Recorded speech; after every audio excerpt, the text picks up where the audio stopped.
दोस्तों, स्वागत है आपका simple way better life channel में। एक लड़का जिसे काम से निकाला गया था ये बोल करके उसके पास क्रिएटिविटी नहीं है और वो किसी काम का नहीं, कैसे उसने अपनी क्रिएटिविटी, मेहनत और लगन से आज दुनिया भर में आपके और हम सब के दिलों में और घर में अपनी जगह बनाई है।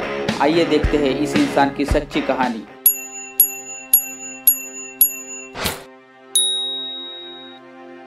वॉल्टर का जन्म 5 दिसंबर 1901 को अमेरिका के शिकागो में हुआ। वॉल्टर के पिता ने कैंसास सिटी स्टार और कैंसास सिटी टाइम्स के लिए एक समाचार पत्र का वितरण का काम खरीदा था। वॉल्टर और उनके भाई रॉय हर सुबह 4:30 बजे स्कूल से पहले टाइम्स अखबार बांटने के लिए उठते थे और उसके बाद स्कूल जाया करते थे। दिन भर स्कूल के बाद शाम को फिर से स्टार अखबार बांटने का काम किया करते थे। वॉल्टर की दिनचर्या थकान भरी थी। वो अक्सर कक्षा में सो जाया करते थे।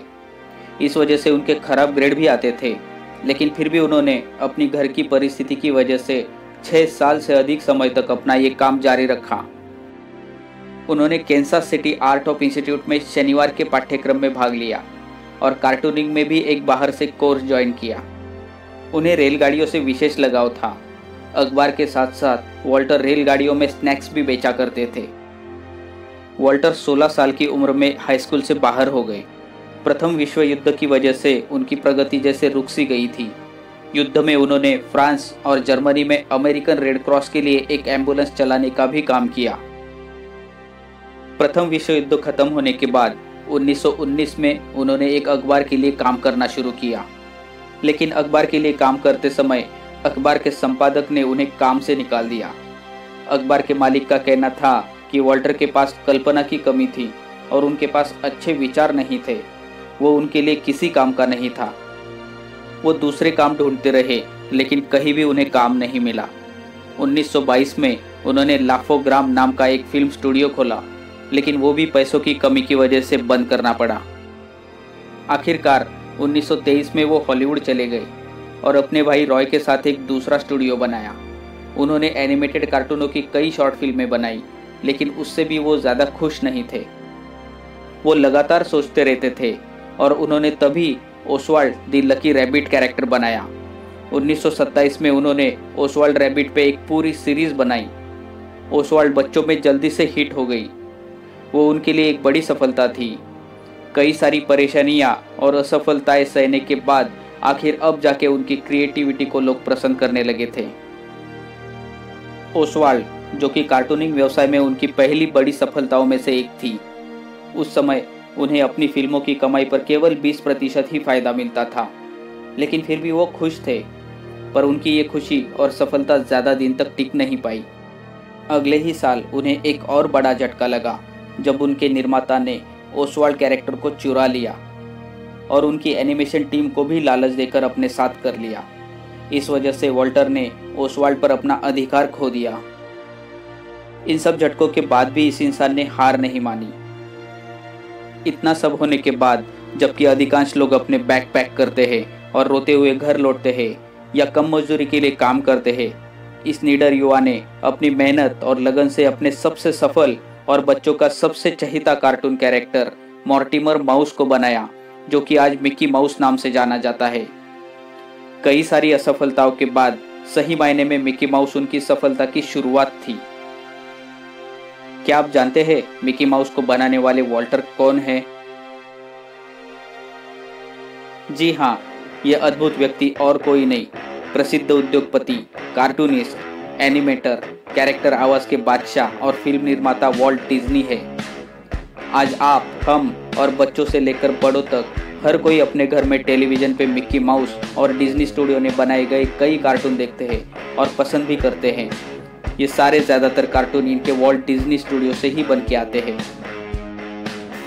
जब उन्होंने मिकी माउस बनाया था, तब कई लोग उन्हें ये भी बोलते थे कि मिकी माउस काम नहीं करेगा, क्योंकि स्क्रीन पर एक विशाल माउस देख के महिलाएं डर जाएगी।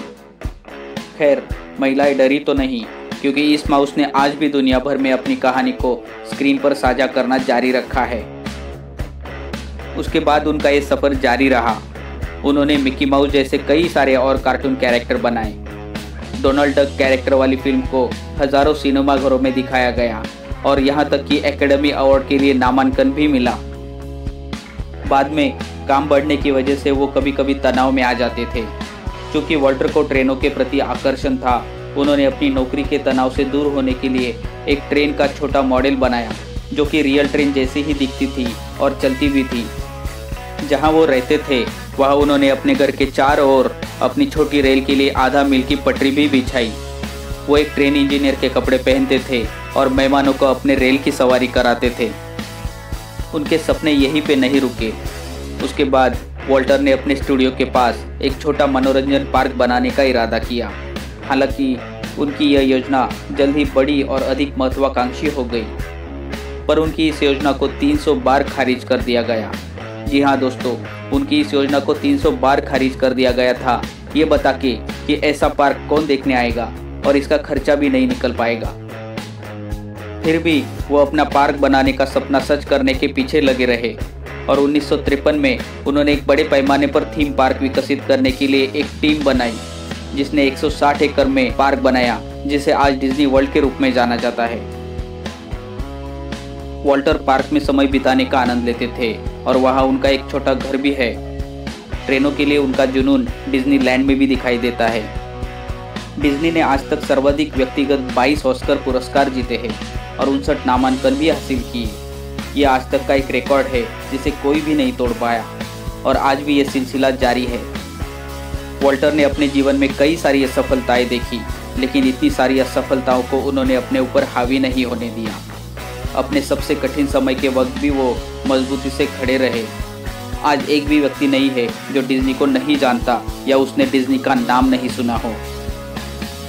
दोस्तों, इस कहानी से हम ये सीख सकते हैं कि असफलता एक टेम्पररी होती है।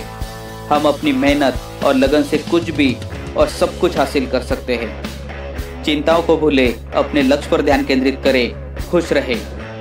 दोस्तों, अगर आपको ये वीडियो पसंद आया तो कृपया इसे लाइक और चैनल को सब्सक्राइब ज़रूर करें।